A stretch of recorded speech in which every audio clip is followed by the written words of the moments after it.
Well, I'll answer that one. We haven't been in office for 24 hours. We found our way over to the 5th floor and had the tour last night to see who was working where, and then we sat down on VSEA as our first act in office to talk to them about working collaboratively to achieve these savings. They were extraordinarily gracious in that meeting in saying, we understand, and we're going to do the best we can. I mean, you talked about how different positions rely on different amounts of general fund spending versus federal spending. Are you going to try to leave vacant only those positions that require federal funding? Well, let's be clear about this. This goes back to Dave's question. We understand that we have a shortage of state employees right now. And we also understand that we're about to make that problem a little bit worse by not replacing people as they retire or move on. So, in terms of the federal funding question, in situations where positions are federally funded, there would obviously be penny wise and pound foolish in many cases. Do not rehire that position immediately.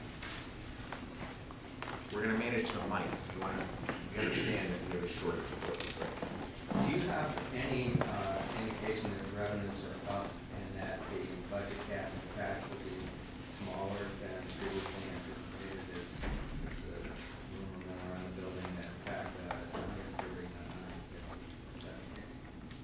You know, we have some reason to be optimistic that revenues might be slightly better than what was anticipated when the legislature adjourned last May. But I can assure you that our problems will not be solved by better revenues. That would only be a small gift in our favor. Are you using the $150 million number still? Well, we have to solve a $150 million problem. If slightly better revenues can help us with that problem, obviously we'll take that into account. So you plan to propose in 2 weeks a budget with balance that includes $150 million in spending reductions? Well, I think it goes back to John's question. We're going to use everything that is real. We're going to stop playing pretend, and we're not going to do it at one time. If there's more revenue there, obviously we'll book that. It won't be a lot, but we were hoping to get some. Do you know yet how you're going to do that? We're getting much closer, and we wouldn't be standing before you today with this first step if we didn't have a plan.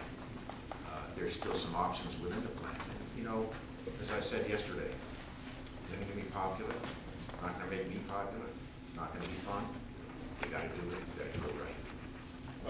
You said yesterday in your speech that you don't want to go to a broad-based taxes. Are you considering narrow-based taxes? Fees or any taxes? I mean, a tax on radioactive waste, for instance, or anything else out there? You know, what I made clear yesterday is that Vermont's biggest problem is not that our tax burden is not high enough. It is that it is too high.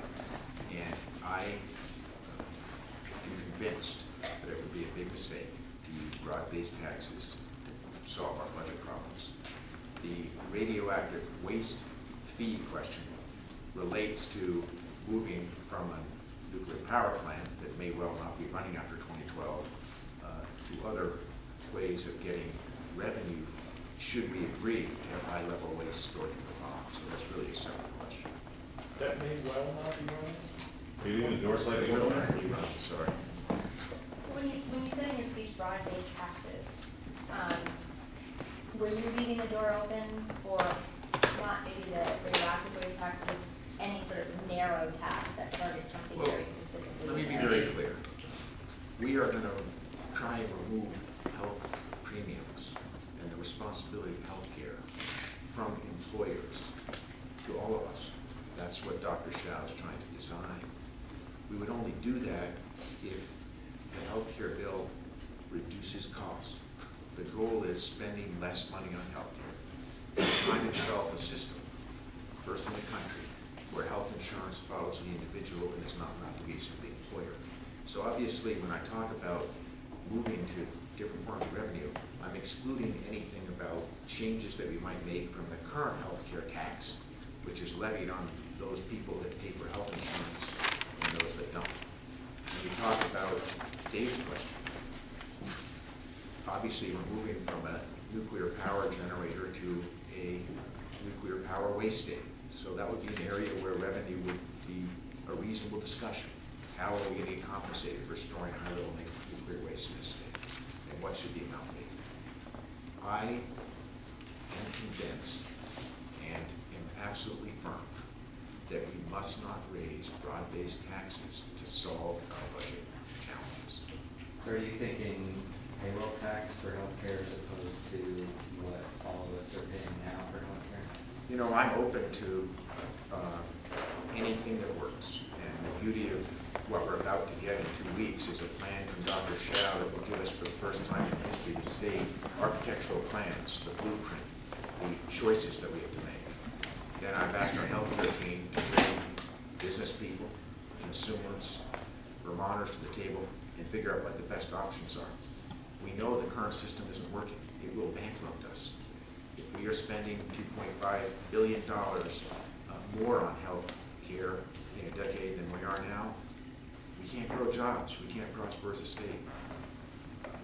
The big problem with healthcare reform, whether it's been in Vermont or Washington, has been that no one has succeeded in building a system that contains cost. We must, we can, we will.